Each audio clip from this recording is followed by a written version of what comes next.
All right. Making content. Changing gears. All right. Yeah, Google Red Hill contamination if you've never done this. We'll do because it live. We'll do it live. Fuck it. Do it live. I'll write it and we'll do it live. Fucking thing sucks. Love your face. It's that guy. Good morning. Of course, in Hawaii, I believe it's the U.S. Navy. That's just been fucking up their water supply. And anyways, Karaoke Computer, make sure you follow them on Twitter. Anyways, they're reporting, and they've written this detailed thread, detailing how the true fascist political ideology driving the Dalai Lama and the Free Tibet movement have been whitewashed by an ongoing CIA-funded media campaign and bolstered by literal Nazi propaganda.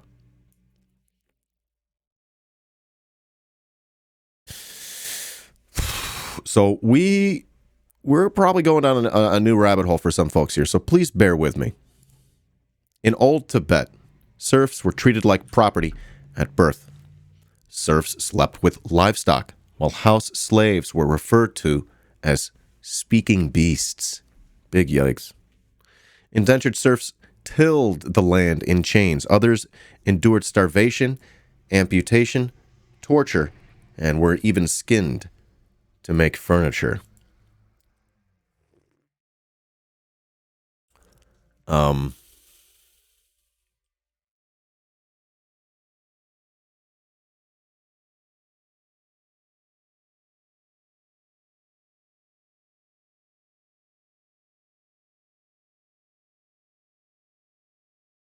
Yeah.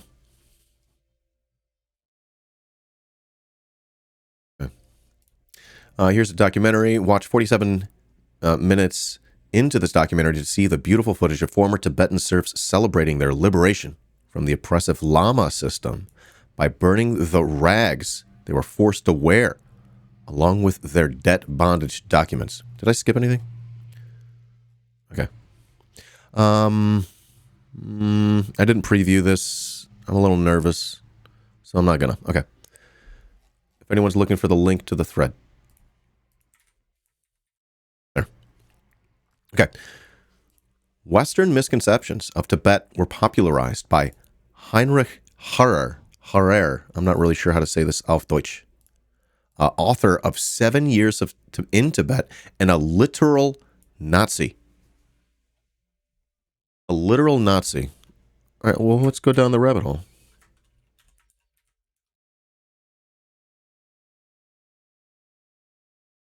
Austrian Nazi. Oberscharführer. Shit. I got the SS straight up on their flag. Let's rate the flag. It's got Nazi symbolisms. It's got these other elements. I don't like it. That looks like clip art. I give it a 0. It doesn't get much worse. Oh, those are patches. I get it now. Okay. Okay. He was in the Schutzstaffel, a major paramilitary organization under Hitler. He's a mountaineer. Don't just call him a Nazi. He was also a mountaineer. He loved mountains. A sportsman. He was a geographer. And an author. He wasn't just a Nazi, okay? I'm kidding. He was a Nazi. He was a member of the 4-man climbing team that made the first ascent of the blah, blah, blah, blah, blah, blah, blah. He wrote the books 7 Years in Tibet and The White Spider. And I guess he's a Nazi. Did I mention he was a Nazi? Because he's a Nazi. All right. He's got a membership card. Literally the membership card of the Sturmabteilung. Sturmabteilung. Jesus Christ. Is that the SS? Or I'm tripping. Hold on. What's going on there, right? I don't know what's happening in my brain. Nothing is happening. Okay.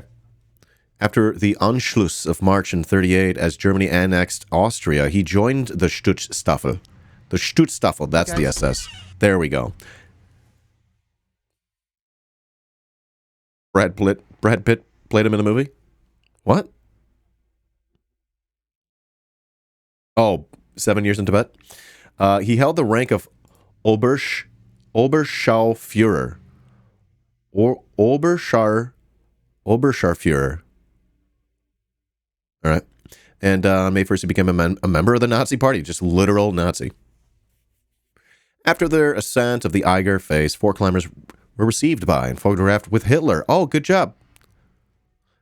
Harrer later said he wore his SS uniform only once, on the day of his marriage. After returning to Europe, he was cleared of any pre-war crimes, and this was later supported by Simon Wiesenthal.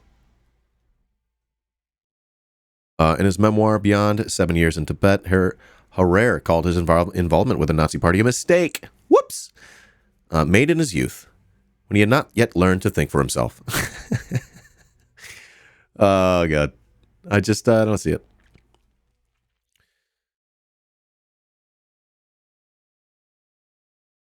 So 7 years in Tibet.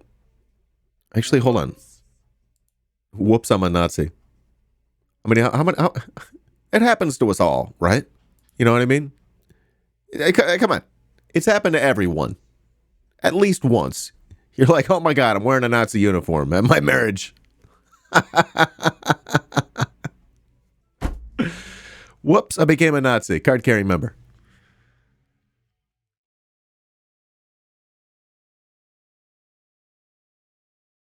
I was a young man in my youth. He became a Nazi. Whoops. Well, you also got married. Was that a mistake? You were making bad decisions in your youth? Is that right? Did you also get the divorce? You can't divorce Nazis, dude. You're a Nazi forever, bro. That's how this works. I don't make the rules.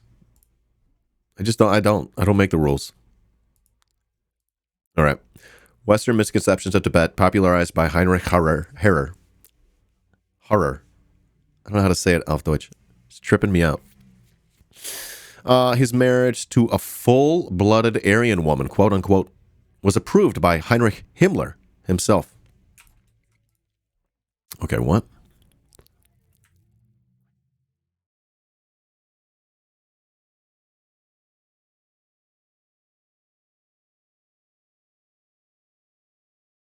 It is him as the leading character. The film is him as the leading character. 7 years in Tibet is about a Nazi?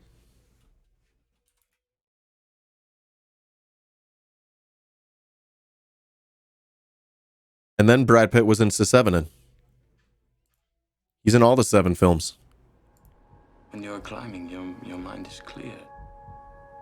Freed of all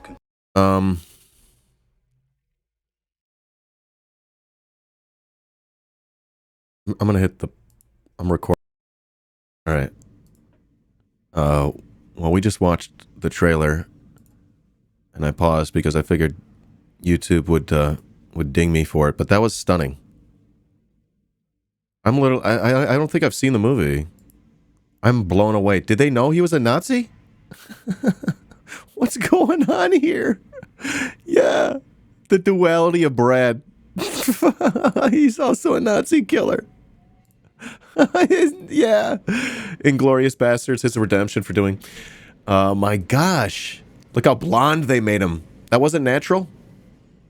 Well, that wasn't natural? That is so funny to me. This whole thing is so funny and awful. He was a Nazi.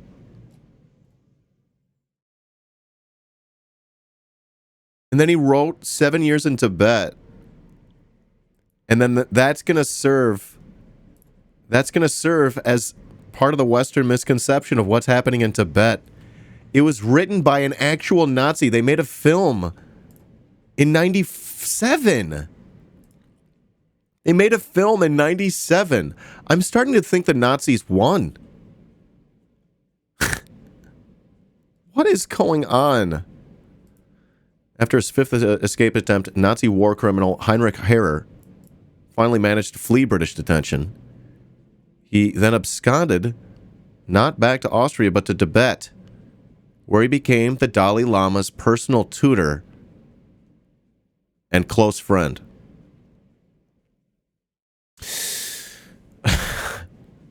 Are we connecting some dots? Did I just blow some minds? Give me a 69 in chat if I just blew your fucking mind. Let's go.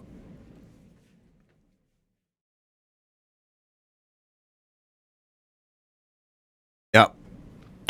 Nice. Yep. Nice. Nice. A couple tree. That's all? Okay. Love your face. Yeah. Let's go to the obituary. All right, check this out. Here's a trick. Reload, hit stop. This is fine. Obituary. Heinrich Harrer tutored Dalai Lama. He's a Nazi. I just want to make that clear. Oh, good. They say Heinrich Harrer. How do you say it? An Austrian mountaineer. Harrer. It's probably horror. And former Nazi who fled a British prisoner of war camp in India for the northern Himalayas, where he befriended and tutored the Dalai Lama. He died in 2006. He was 93.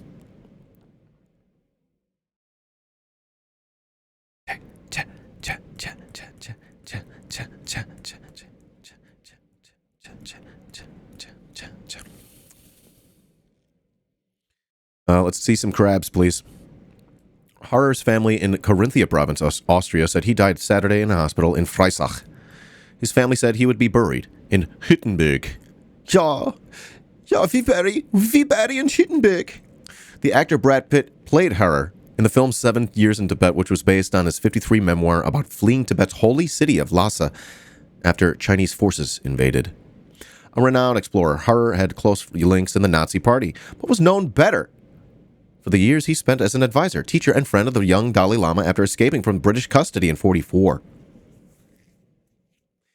The war criminal. He's a Nazi war criminal. Harrer taught the Dalai Lama mathematics, English, and sports, becoming his advisor and friend. Harrer's subsequent book about the expertise was translated into 48 languages before being made into a movie. He later explored other parts of the globe, wrote about a dozen books, and authored about 40 documentary films.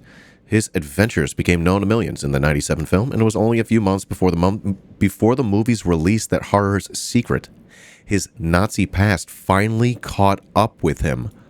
What the fuck? Are you kidding me? Wow. He joined the Nazi Party. We just read about all this, blah, blah, blah, blah, blah, blah. Holy shit. Oh my God. The director of the film said in an interview in 1997 he credited Harrer for his post-war commitment to human rights and racial equality.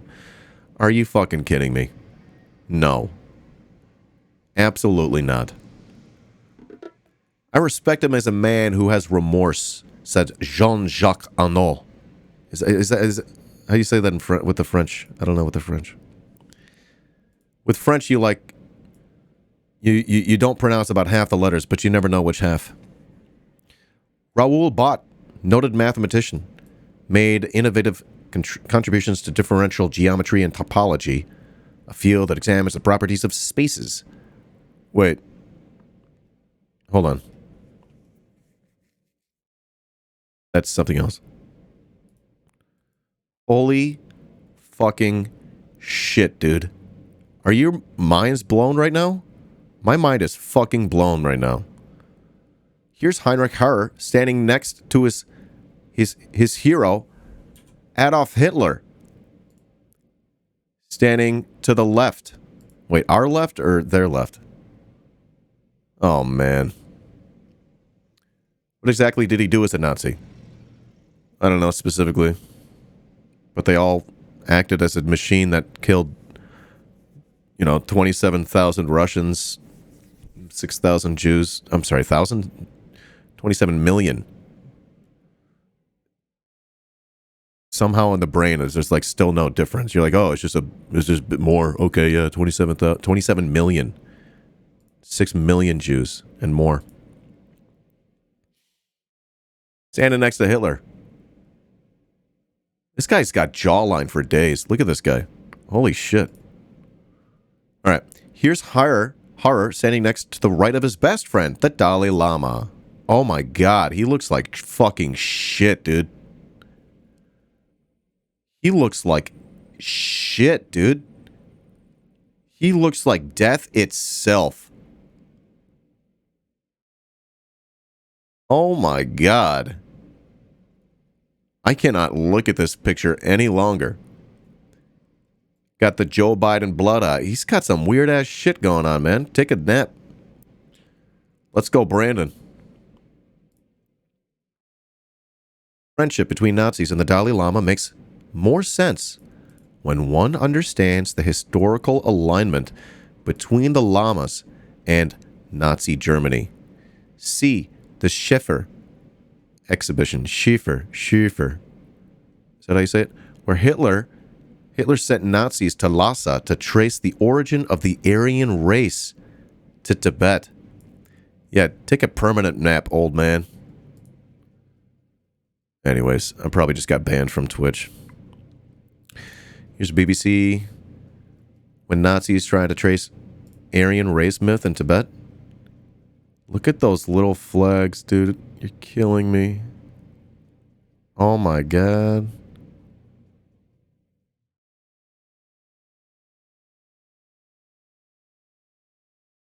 He's sent to search for the origins of the supposed Aryan race. Wow. What? Hitler believed that Aryan Nordic people had entered India from the north 1,500 years earlier, and that Aryans had committed the crime of mixing with the local un-Aryan people, quote-unquote, losing the attributes that had made them racially superior, allegedly, to all other people on Earth. How are you going to uncritically say just racially superior? You got to put something in there. Hitler regularly expressed deep antipathy, that's a great word, for the Indian people and their struggle for freedom. Articulating his sentiments in his speeches, writings, and debates.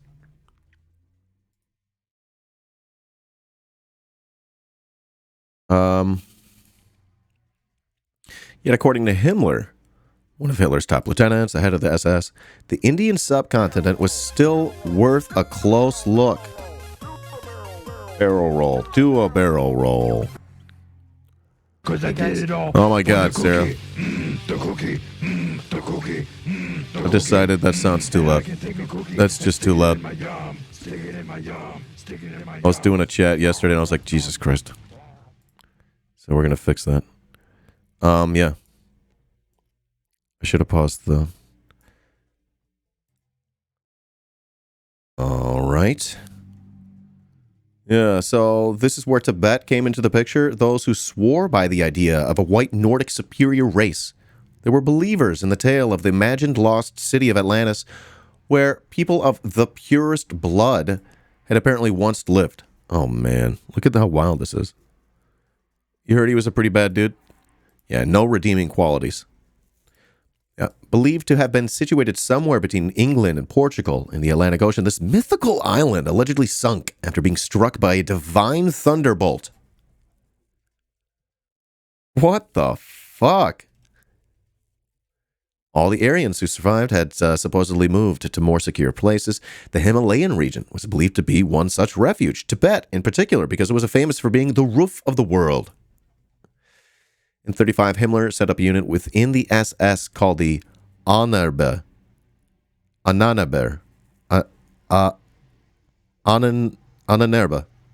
or Bureau of Ancestral Heritage, to find out where people from Atlantis had gone after the bolt from the blue and the deluge, and where traces of the great race still remained and could be discovered. What the fuck? In 1938, he sent a team of 5 Germans to Tibet on this search operation. Okay. This is incredible. You got a zoologist. All right. They were crazy about hunting and loved to gather trophies, blah, blah, blah. Da, da, da, da, da, da, da, da. Oh, my God. They loved to hunt. On one hunting expedition, while attempting to shoot a duck from a boat he and his wife were in, he slipped when taking aim and shot his wife in the head, accidentally killing her. I don't believe that. I'm just going to say, no, that didn't happen. He just shot her in the head. The second key man was Bruno Beger, a young anthropologist, had joined the SS in 1935. They take measurements of skulls and facial details of Tibetans and make face masks, especially to collect material about the proportions, origins, significance, and development of the Nordic race in the region. Hey, look at that. You got a bunch of Nazis.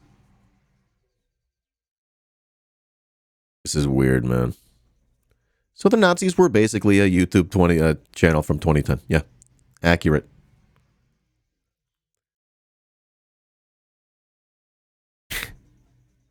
Skull science, right? The ship carrying the 5 Germans docked at Colombo in Sri Lanka early in May 38. From there, they took another one from Madras, now Chennai, and a third one to Calcutta, now Kolkata. British authorities in India were wary of the traveling Germans and thought them spies.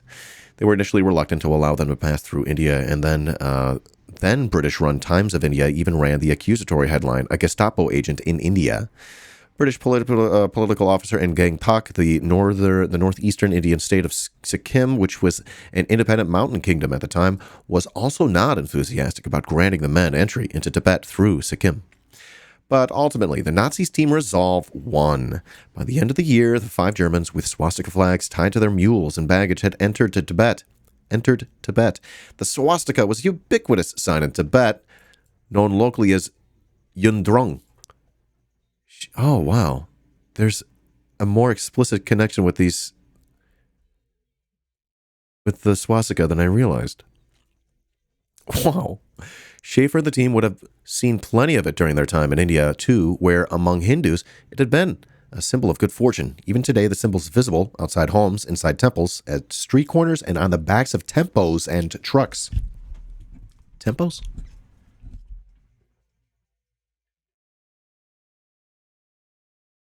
The fuck's a tempo? Here they are, dressed up in Tibetan clothing. Ernst Schaefer, third from the left. One right here. In Tibetan 39. All right. So, in Tibet, things were changing. The 13th Dalai Lama had died in 33. The new one was only 3 years old. So the Buddhist Tibetan kingdom was being controlled by a regent. The Germans were treated exceptionally well by the regent, as well as by common Tibetans and Beger, who made face masks, even acted as a sort of stand-in doctor for locals for a while.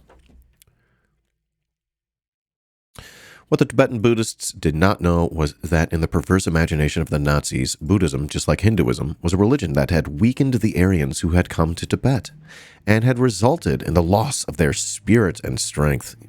Big yikes. Just when it appeared that Schaefer and the others could spend more time exploring for their real research in the guise of carrying out scientific investigations in areas such as zoology and anthropology, the German expedition was abruptly cut short in 39 by the inevitability of the war in August 39. Beger had by then measured the skulls and features of 376 Tibetans, taken 2,000 photographs, and made casts of heads, faces, hands, and ears of 17 people, and collected the finger and handprints of another 350.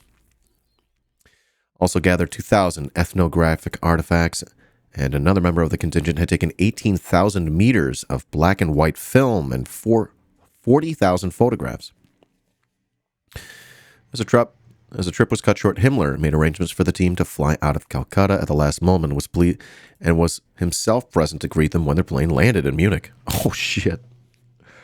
Schaefer took most of his Tibetan treasures to a castle in Salzburg where he moved to during the war, but Once the Allied forces came in 45, the place was raided. Most of the Tibetan pictures and other material were ruined. The other so-called scientific results of the expedition met the same fate in the war. They were either lost or destroyed, and the shame of the Nazi past meant no one after the war tried to trace the material. Wow. Holy smokes. Okay. So, reading on in the Twitter thread. The Dalai Lama is an unapologetic fascist sympathizer, being lifelong friends with Nazi Party of Chile leader Miguel Serrano and Bruno Beger, one of the 5 Nazis of the Schaefer expedition who selected over 100 victims in Auschwitz to kill and display in a Jewish skeleton collection.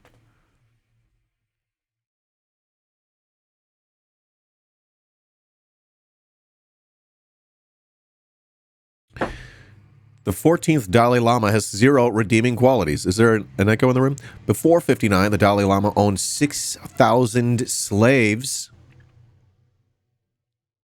Before escaping to India with the help of the CIA, evading the justice of liberated serfs in Tibet. I bet you never heard this story. This is all brand new to me. His Holiness the Dalai Lama.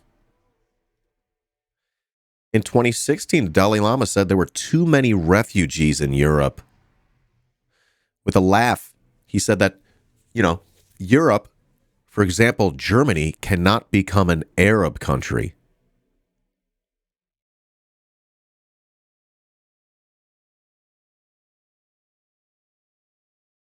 I'm losing my mind. Isn't this insane? Isn't this insane?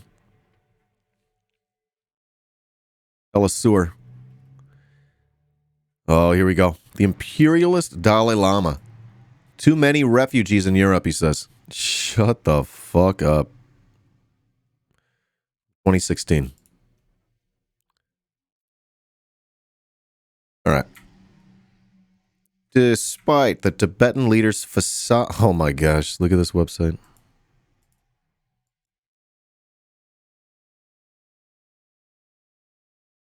Answer. Get out of here. Look at that. More room for activities. Reading on. Despite the Tibetan leader's facade of compassion and empathy, his ties to less than noble causes make his comments unsurprising. Dalai Lama told German reporters in the de facto capital of Tibet's exiled government that too many refugees are entering Europe. The Washington Post reported Tuesday. Speaking to Frankfurter Allgemeine Zeitung, a German newspaper, the global personality who's frequently presented as a saint-like figure in mainstream media reportedly said with a laugh, Europe, for example, Germany, where his friend comes from, cannot become an Arab country. Echoing the sentiments of far-right groups such as Europe's anti-Islam Pegida movement and France's Front National. His Holiness the Dalai Lama's comments shouldn't come as too shocking, given his history of aligning with despotism.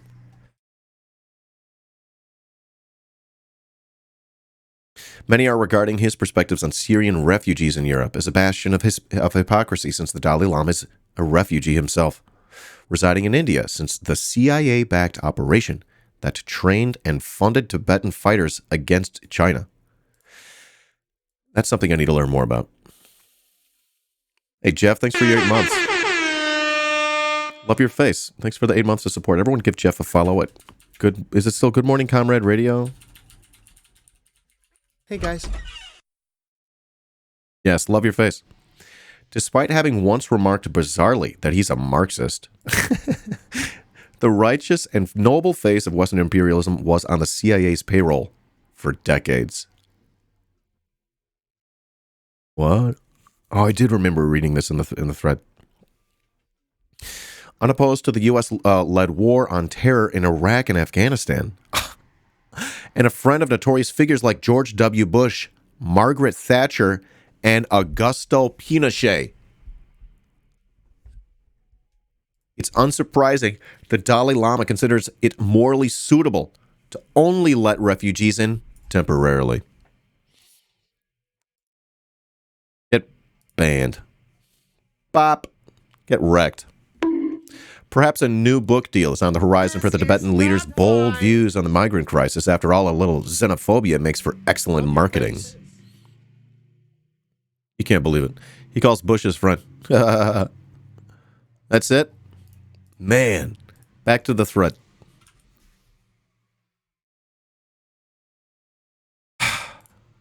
Guess what? He's also a virulent misogynist. In 2015, he stated a female successor would need to be very, very attractive, or they would not be much use.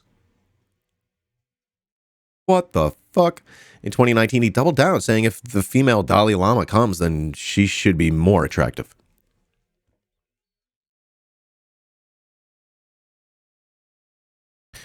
Dalai Lama expressed love and support for war criminals like George W. Bush, Margaret Thatcher, Shoko Ashihara, and Augusto Pinochet. I'm not sure who this is. In 2019, he even went so far as to say Pinochet should be forgiven while on trial for human rights violations.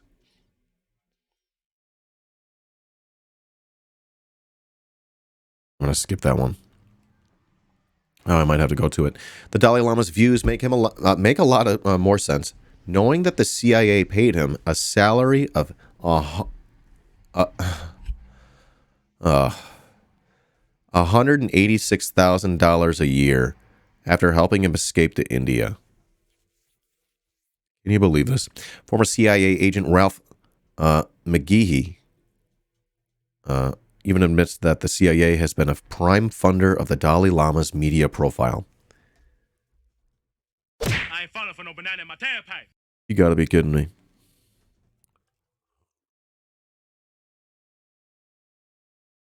Now, reading on, the myth of Tibet, just like the Holodomor, which I need to look into, is just one of many successful propagated lies perpetuated by the capitalist ruling class and literal German and Ukrainian Nazis, many of whom found refuge in the U.S. from communist ultra-fascists post-World War II. And if you want to talk about Holodomor, here's another thread. It's a literal anti-Semitic conspiracy popularized and defended by Ukrainian crypto-fascists to push U.S. and NATO escalation with Russia through the Atlantic Council. Expect to hear more Holodomor takes and talk as the U.S. blame Putin for global food shortages. Back to the thread. Yesterday was March 28th, so 3 days ago, was Serfs' Emancipation Day, where the former serfs and slaves, who comprised over 90% of Tibet's population, liberated themselves from their oppressors with the support of the PRC. Let's celebrate them instead of the Dalai Lama. Serfs' Emancipation Day. You love to see it. Tibetan holiday to mark what China calls freedom from serfdom. Multiple state-level functions and ceremonies held, especially in the capital of China's Tibet Autonomous Region. According to state media, this democratic reform freed around 1 million Tibetan serfs. There's a lot here I didn't know. I don't know about you. A great summary here from Michael Perenni. Oh. I'm going to bail on that. But if you want that link, there it goes. Okay. You knew a lot of that, Jeremiah, huh? Wow. My mind is sort of blown. Oh, you didn't? Oh, okay. Wow. Excellent. We're learning together, huh? Okay. That's gonna be that. Fade out. No, fade out. No, it's supposed to fade out. Not this. Oh well. Support on Patreon.